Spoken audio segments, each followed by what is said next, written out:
me here on your Election Command Center. We'll connect back to Dr. Rashid Tanko, computer. But earlier today, as we did last week, when we sat with the diplomatic community to understand their own, gauging of what is happening and how they're also reacting to the issues related to the upcoming elections. Last week, we spoke to the Minister in charge of African Affairs for the UK.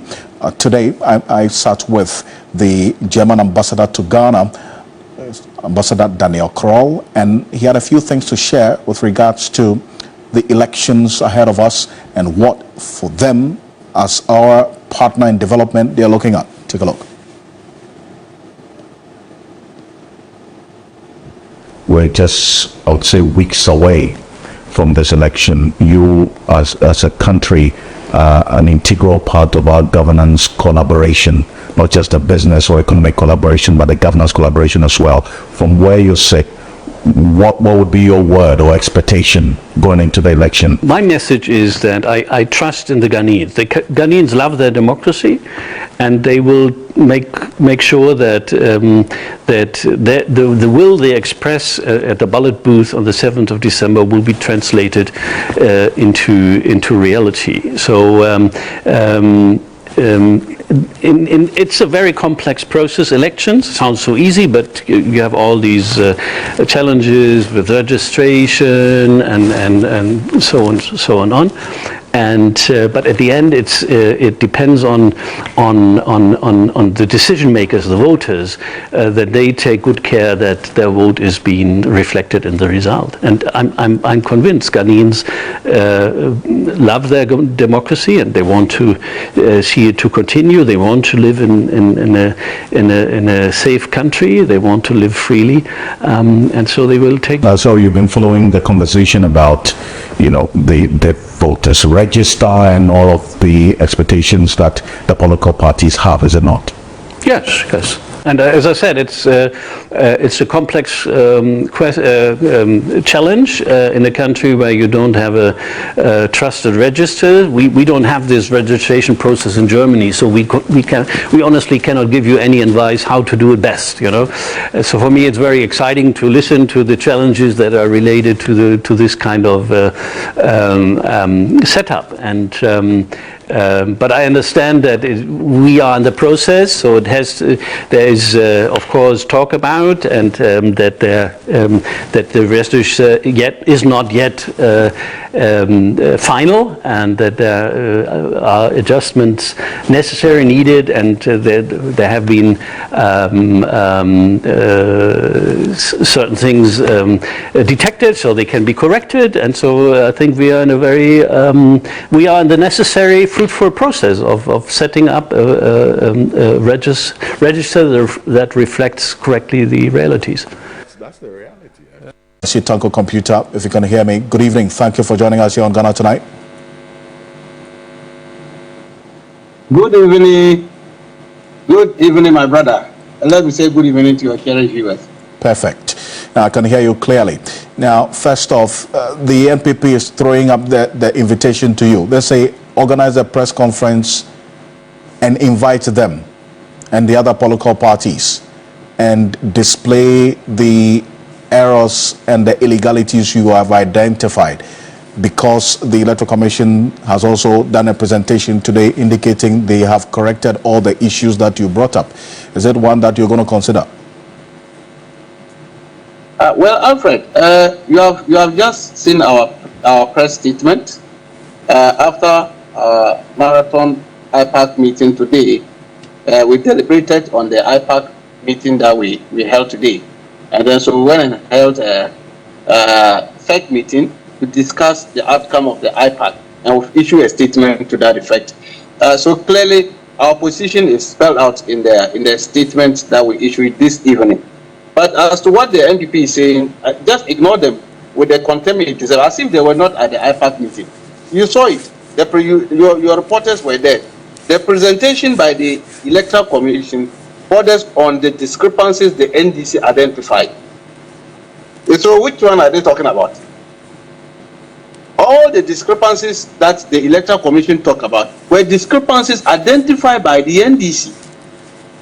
And it wasn't the EC themselves, they identified those things. So all the corrections that they were talking of were the discrepancies that we gave them. As if they were not listening. I don't know whether they were busy watching movies on their phones or what, when they were doing the presentation. Otherwise, the statement he made was an unfortunate statement. Clearly, the discrepancies that, if you look at the admission by the Electoral Commission to some of the discrepancies, if we hadn't presented evidence to them, if we hadn't showed them some of the issues at stake, how come they were able to identify and then solve them? Was it the Electoral Commission that identified the over 243,000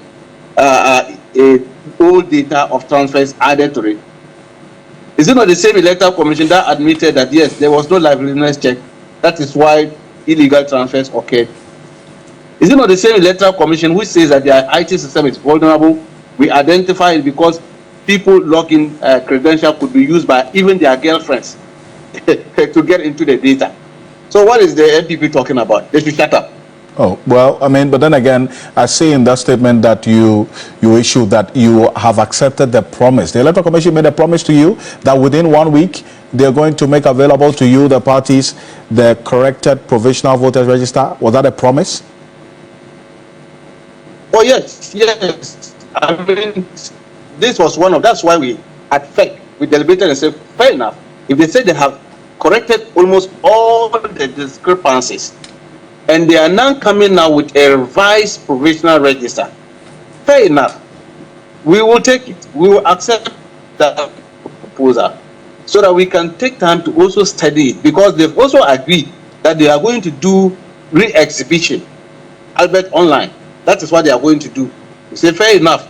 We have no issue. Look, in any case, we are not antagonizing or fighting the Electoral Commission. They are not our enemies. Let's make it very clear. The Electoral Commission is not our enemy. It's not an enemy to the NDC.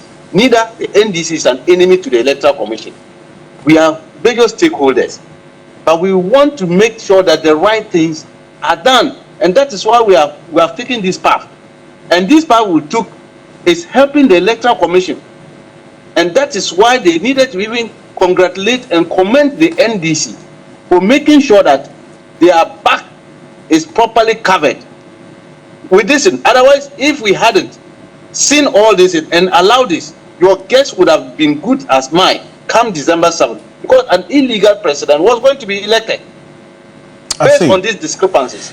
Well, but I want to find out if that timeline of 1 week was actually mentioned by the EC, that within a week they will make the corrected PVR available to you, the parties? Yes, he said, in fact, that was their statement. They said within a week they will make it available to us. And thank God, we already have our external draft for them. You remember when we met them on 6th September to have engagement with them about the discrepancies? We gave them our hard drive. And so we have our hard drive with them. As soon as they are ready, they load it for us.